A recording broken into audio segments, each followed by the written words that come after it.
যে বহুতে কৈ আছে হিমন্ত বিশ্ব শৰ্মাই মই কৈ থকা দেখিছোঁ যে শিৱসাগৰত অখিল গগৈ জিকিলে 5,000 জিকিব, হাৰিলেও 5,000 ঠাই। মই আপোনালোকক কম, সঁচাকৈ বেয়া নাপাব আপোনালোকে, মই এটা কথা কৈছোঁ, নিজে চাই থাকিব। 25,000ৰ ওপৰৰ ভিতৰত মই যোৱাবাৰ 15,000, 14,700 ভোটত জিকিছিলোঁ। এইবাৰ মিনিমাম মই কষ্ট নকৰাকৈ এইবাৰ মিনিমাম আৰু 10,000 ভোট মোলৈ বেছিকৈ আহিছে।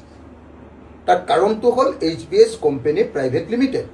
তাৰ কাৰণটো হ'ল কি কয় আপোনাৰ 69জন মানুহৰ হত্যাকাৰী কুশল দুৱৰী বা কি জয়ন্ত হাজৰিকা।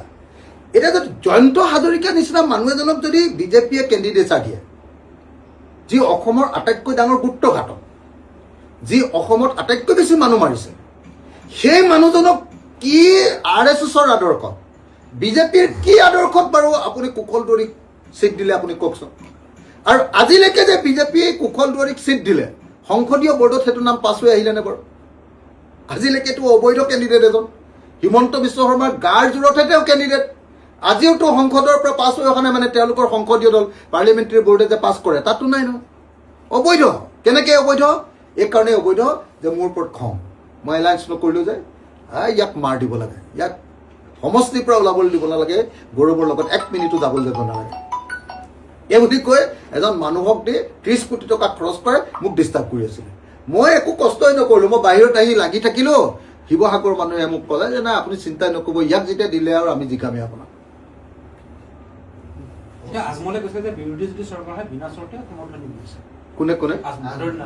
কংগ্ৰেছক চাপৰ্ট কৰিবলৈ কৈছে, বিৰোধী চৰকাৰ হয় তেতিয়া সমৰ্থন দিব কৈছে।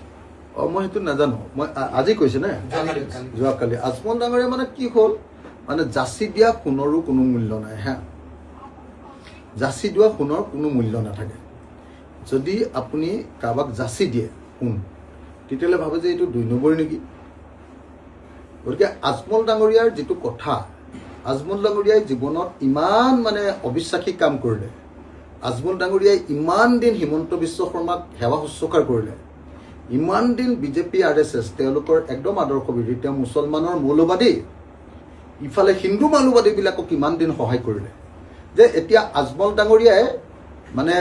ডাঙৰীয়াই যদি কাৰোবাক এতিয়া আমাৰ নিচিনা আদৰ্শবান, আমাৰ নিচিনা অসমক ভাল পোৱা মানুহবিলাকক যদি এতিয়া কয় যে অখিল ভাই তোমাক মই সদায় মানে মৌজোল খুৱাই ৰাখিম, তেতিয়াও মই আজমল ডাঙৰীয়াই বিষ খুৱাব বুলিহে ভয় কৰি থাকিম। গতিকে যাচি দিয়া সোণৰ কোনো মূল্য নাই। আজমল ডাঙৰীয়াই আমাক সমৰ্থন দিয়ক বা নিদিয়ক সেইটোক লৈ আমাক ভাবিবলৈও নাই।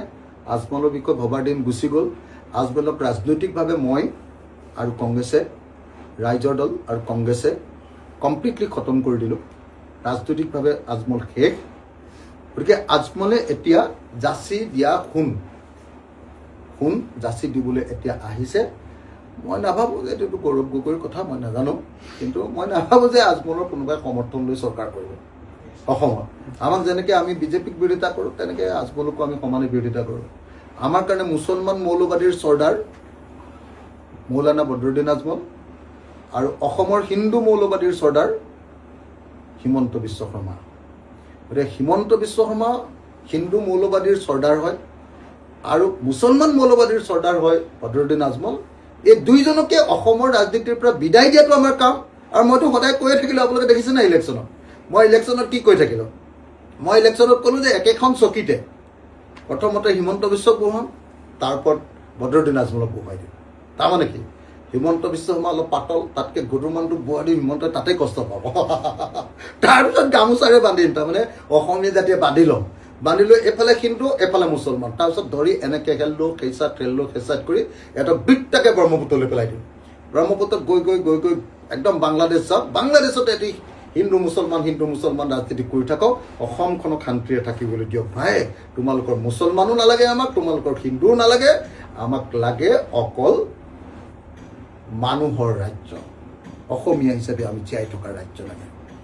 গতিকে এইবাৰ ব্ৰহ্মপুত্ৰত 2টাকে বদলিয়াবলৈ চেষ্টা কৰিছে।